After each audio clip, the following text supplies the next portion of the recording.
Good evening, Professor. I decided to do my presentation on performance appraisal and its effects on job performance because that's one of the topics that I felt I understood the most throughout the entire course and the one that I thought was the most interesting and according to me, in my opinion. So for the first slide, I basically defined what performance appraisal was. So performance appraisal can be defined as a discussion of the quality of responsibilities held by an employee. I found that it has been argued that doing so can improve job performance, which in turn benefits the company the employee works for. Rather than being used as a form of criticism, performance appraisal serves to find weaknesses or skills that the employee needs to work on in order to become more proficient in what he or she specializes in. And finally, often used with other forms of communication between the employee and upper management. That's basically what describes performance appraisal, or what I sort of found throughout the notes of the lecture according to performance appraisal, and also in the book as well. So for the next slide, I wrote, does the employee of the month really matter? Um, Numerous companies choose an individual that performs their job exceptionally well compared to the rest of the employee to be the employee of the month. This is the case in my job as well, since I work in Walgreens. Like usually every month, an employee is chosen to be employee of the month, basically. And there's sort of a requirements or qualities that determines um, who is the employee of the month, and like different people within our company and customers as well can vote and send emails according to who they think was the best, who they think served them the best, or who had the best customer service.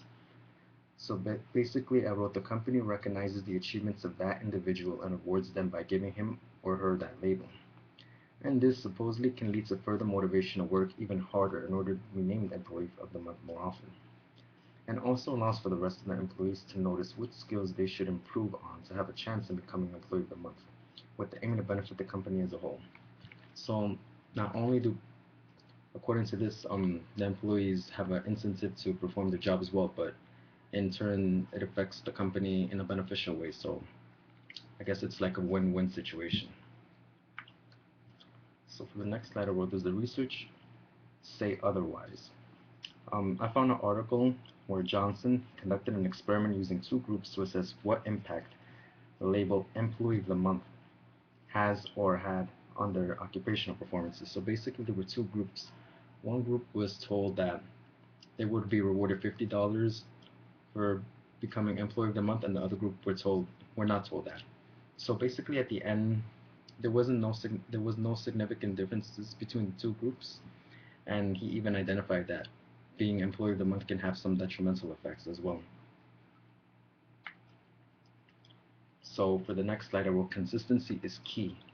The manager should not give the Employee of the Month label to a different person every month just because they never had it.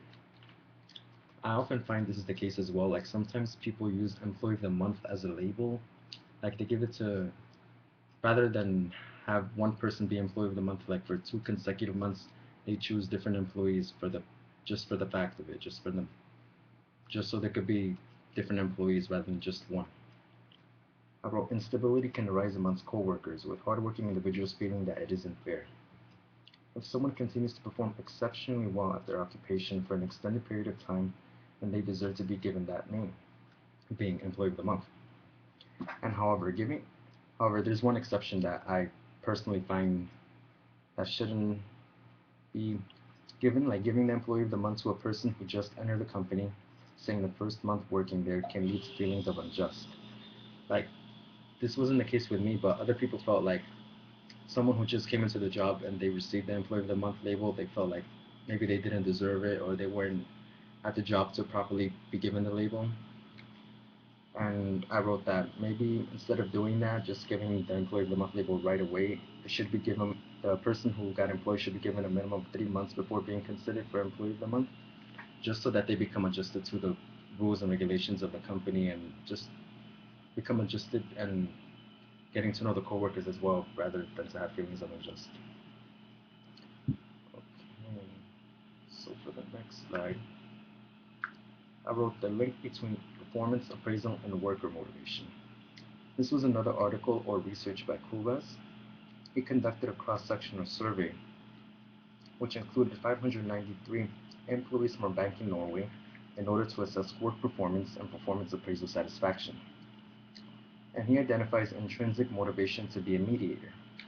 And from this article, I also identified what intrinsic motivation was, which is characterized as the motivation to perform a task or act for personal gratification or enjoyment, rather than for external resources.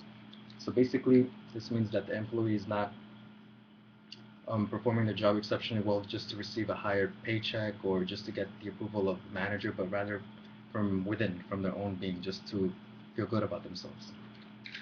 And I wrote, through his analysis, he found that there was a positive relationship between work performance and performance appraisal satisfaction among people with high intrinsic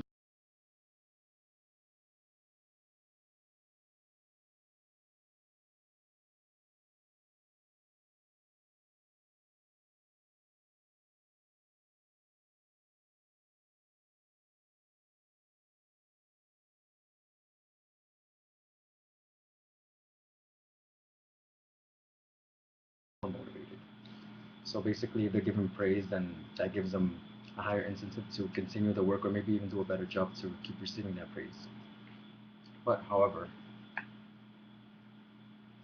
I wrote that, as he mentions, it may very well be that workers that are already highly motivated or have a high level of intrinsic motivation and are new to a company may receive positive performance appraisals.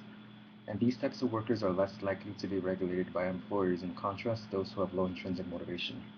So for instance, if someone who continues to do their job well and performs well, then there really isn't a reason why a boss or manager should really keep an eye on them as compared to someone who's doing a poor job or someone who keeps making mistakes. Maybe that person a new needs to be given more attention and in a way maybe that can motivate them as well.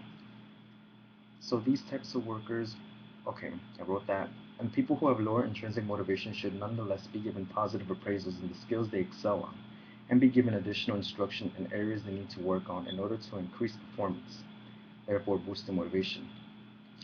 Rather than scolding people who make mistakes, maybe they should be given approval or be given praise for the things that they did correctly. And if they did something incorrectly, maybe they should just be given instructions on how to do it properly rather than just telling them off and stuff like that.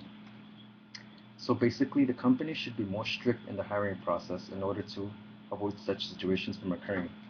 I wrote this because sometimes in my situation, I find that companies just hire people, maybe just hire people too easily, and then they often wonder why that person is not performing as good as they expected, just because they didn't really the hiring process wasn't really that efficient. So maybe if the hiring process was efficient or were efficient, then there wouldn't be a reason for people to have low intrinsic motivation. Okay. And for the eighth slide, I wrote, are the same outcomes found in all regions? So early argued that employees in the United States and in England respond similarly to praise but not to criticism, with the English being more sensitive to it. But, however, after performing two studies, the findings suggested that praise does indeed have an influence on a man or woman's overall job performance, regardless of the geographic region being considered. Mediators have also been identified, including how personal and important an employer's feedback is to an employee. Hence, the performance appraisal that upper management take part in may be highly influential if a worker values their work. So basically, it goes back to the theory of intrinsic motivation. If someone has value in their work and is praised, they're more likely to perform as good or even better than they did, which increases motivation and which in turn gives them positive appraisal through down the line as well. Okay, so performance appraisals are they're here to stay. In order to increase worker productivity, performance appraisals shall be implemented in numerous occupations to examine the capabilities of the employee. I think if there weren't performance appraisals, then I think the job or the workplace would be disorganized. Nobody would know who's doing what or what skills they need improvement on, what skills they should just um, keep working on, what good skills they have. So without performance appraisal, I think it wouldn't be an effective workplace. The lack of performance appraisals are likely to lower the motivation that hardworking individuals have. since they aren't being recognized for difficult work.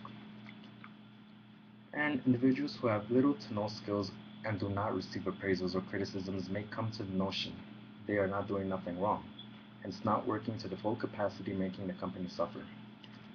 This may be a bit confusing, but basically, people who are like not performing well or not excelling or working to their manager's standards and are not getting performance appraisals are more likely to just go in and go out the job like without improving, which in turn doesn't necessarily hurt the company, but it prevents it from becoming better or becoming more efficient. So I think performance appraisals in that sense shall be implemented or should be implemented in all jobs, which I think is the case. But but the notion back to the employee of the month, I know some people are against it because they feel that maybe it's not worth it or it's worthless. Like what I said, like people are giving employee of the month just different employees every month just so there could be fluctuation. But if there is a more effective way to implement that, then I think it could work and could increase motivation then um, and improve the company as a whole down the line. And that's it, I think. I don't have all the references in this slide, so that's basically my presentation on performance appraisal. And yeah, and I enjoyed this lecture and the class as a whole too. So yeah, that's it. Thank you.